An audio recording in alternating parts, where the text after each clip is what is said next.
Kottayam medical കോളേജിൽ ശസ്ത്രക്രിയയ്ക്ക് രോഗികളെ കൊണ്ട് തന്നെ ഉപകരണങ്ങൾ വാങ്ങിക്കുന്നത് നിത്യസംഭവമാണെന്നതിൻ്റെ കൂടുതൽ തെളിവുകൾ പുറത്ത്.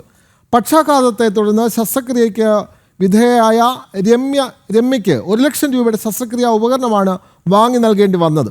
നിർധനരായ ഇവർ നാട്ടുകാരുടെ സഹായത്താലാണ് ശസ്ത്രക്രിയ പൂർത്തിയാക്കിയത്.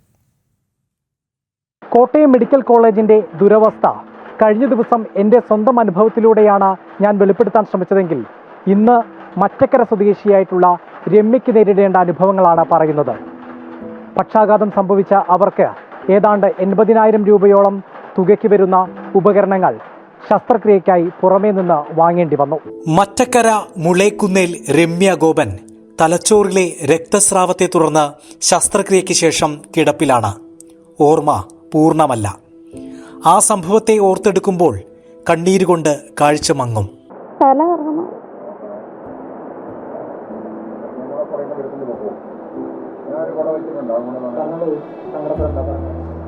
തല കറക്കുന്ന പോലെ ഉണ്ടായി.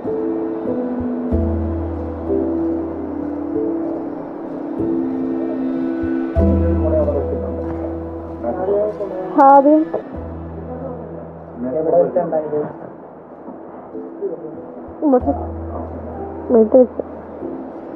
മെയ് 9 കോട്ടയം മെഡിക്കൽ കോളേജിൽ ചികിത്സ തേടി. അടിയന്തരമായി ശസ്ത്രക്രിയ നടത്തണമെന്നും അതിനായി ഈ പറയുന്ന ഉപകരണങ്ങൾ വാങ്ങണമെന്നും ആവശ്യപ്പെട്ട് ഡോക്ടർമാർ കുറിപ്പ് നൽകി. കുറിപ്പിൽ പറയുന്ന ഉപകരണങ്ങളുടെ വില കേട്ട് ഇവർ ഞെട്ടി. 40,000 രൂപ വിലയുള്ള കോയിലുകൾ, 8,000 മുതൽ 9,000 രൂപ വരെ വിലയുള്ള ഗൈഡ് വയർ, 1,500 മുതൽ 2,000 രൂപ വരെ വില വരുന്ന ശസ്ത്രക്രിയ DSA കിറ്റ് എന്നിവയാണ് പുറത്തുനിന്ന് വാങ്ങേണ്ടിയിരുന്നത്. മരുന്നുകൾ വേറെ. എല്ലാം കൂടെ ലക്ഷങ്ങളുടെ ഭാരം. സർവം സൗജന്യമായ സർക്കാർ മെഡിക്കൽ കോളേജിലെ അവസ്ഥയായിരുന്നു ഇത്. അവർ പറഞ്ഞു 2 ലക്ഷം രൂപയാണ് പറഞ്ഞത്. 2 ലക്ഷം എന്ന് പറഞ്ഞപ്പോൾ ഞങ്ങൾക്ക് പൈസ എടുക്കാനില്ല. ഇവനൊന്നും പണിയില്ലാതിരിക്കുമായിരുന്നു. പണിയില്ലാതിരുന്ന ഇവന് 1 രൂപ പോലും എടുക്കാനില്ലാത്ത സമയത്താണ് ഇങ്ങനെ വരുന്നത്. അത് കഴിഞ്ഞപ്പോൾ ഞാൻ സർമതി ചെയർമാനെ പോയി കണ്ടു.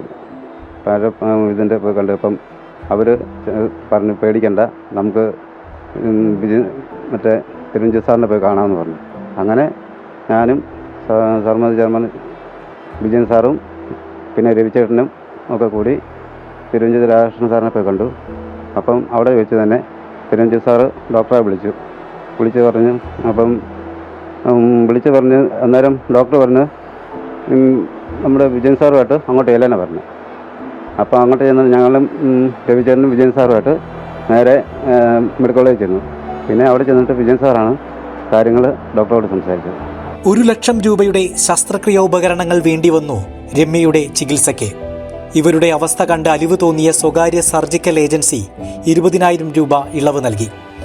സബർമതി ഫൗണ്ടേഷൻ പ്രവർത്തകരുടെ സഹായത്താലാണ് ഈ തുക നൽകിയത്. ഇത് മെഡിക്കൽ കോളേജിലെ ശോചനീയമായ അവസ്ഥയാണ്. അവിടെ ആവശ്യമായ രോഗികൾക്ക് ശസ്ത്രക്രിയയ്ക്ക് ആവശ്യമായ ഉപകരണങ്ങളോ മറ്റ് മെഷീനറികളോ നല്ലതോ അല്ലെങ്കിൽ ആവശ്യമായ മരുന്നുകളോ ഒന്നുമില്ല എന്നുള്ളത് അവർ ദയനീയമായ സാഹചര്യം ഞങ്ങളെ ബോധ്യപ്പെടുന്നു. അപ്പോൾ അതുവരെ ഇരുന്ന് ഞങ്ങളുടെ ഒരു ധാരണ ഈ അവിടുത്തെ സാധാരണ കേട്ടുകേഴ്വി പോലെ അഴിമതിയോ മറ്റു വിഷയങ്ങളോ ആയിരിക്കുമെന്നാണ് ഞങ്ങൾ ധരിച്ചിരുന്നത്. പക്ഷേ ഞങ്ങൾക്കത് ബോധ്യപ്പെട്ടു. പക്ഷേ ഞങ്ങൾ പറഞ്ഞത് അതിനുള്ള പൈസയൊന്നും ഇവരുടെ കയ്യിലില്ല, അതുകൊണ്ട് എന്തെങ്കിലും പരിഹാരം നിങ്ങളോട് കൂടി ഉണ്ടാക്കണം എന്ന്. ഞങ്ങൾ 1 ലക്ഷം രൂപയോളം ഞങ്ങൾ എവിടെയെങ്കിലും കളക്ട് ചെയ്യാം എന്ന് പറഞ്ഞ് അവർ കമ്പനിയുടെ ആളുകളെയൊക്കെ വിളിച്ച് സംസാരിച്ച് ഈ അവസ്ഥകളെല്ലാം ഡോക്ടർമാർ തന്നെ മുൻകൈ എടുത്ത് ബോധ്യപ്പെടുത്തുകയത്.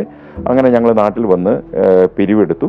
ഇവിടെ വന്ന് പലരോടും മേടിച്ചു. മറ്റാൾക്കാരുടെ എല്ലാം മുമ്പിൽ പൈസയ്ക്ക് ചെന്നു. അവരും ഇവിടുത്തെ ഗ്രാമപഞ്ചായത്ത് പ്രസിഡന്റ് ഞങ്ങളോട് സഹകരിച്ചു. അങ്ങനെ എല്ലാം കൂടെ ഞങ്ങൾ 1 ലക്ഷം രൂപയോളം കണ്ടെത്തി ഹോസ്പിറ്റലിൽ കൊണ്ടേ അടച്ചു. സർജറിയുടെ ചെലവ് കൂടാതെ ഭീമമായ തുക മരുന്നിനും വേണ്ടി വന്നു. തുടർ ചികിത്സയ്ക്കും ആവശ്യമാണ് പണം. സുമനസ്സുകൾ കനിയുമെന്ന പ്രതീക്ഷയിലാണ് ഇവർ.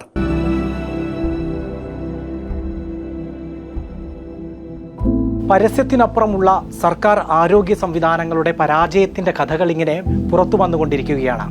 ഇനി ഇവർക്ക് മുന്നോട്ടു പോകാൻ സുമനസ്സുകളുടെ കരുതൽ കൂടി ആവശ്യമാണ്.